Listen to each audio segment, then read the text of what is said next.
Antonio Malè, vicepresidente della Nuorese, oggi insomma, esordio in campionato, una gara a porte chiuse, insomma, ci si aspettava forse un'adeguata cornice di pubblico per questa partita.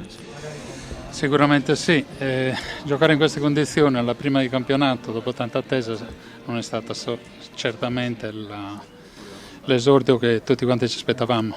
Ovviamente ci sono state delle cose all'ultimo momento che ci hanno impedito di giocare col pubblico. Spero che questa cosa qui non si ripeta e che nel giro di qualche giorno riusciamo a uscire fuori da questa situazione. Ovviamente giocare senza la cornice di pubblico, ma soprattutto nella prima partita di campionato, non è stata una grande situazione. Ecco. Il primo tempo abbiamo giocato anche discretamente, ma di questo ne ha parlato l'allenatore. Spero che se ne venga fuori rapidamente da una situazione che crea sicuramente difficoltà sia alla società, ma soprattutto ai nostri tifosi che hanno dovuto sentire da fuori o comunque guardare da fuori dallo stadio, e non è una situazione ottimale sicuramente.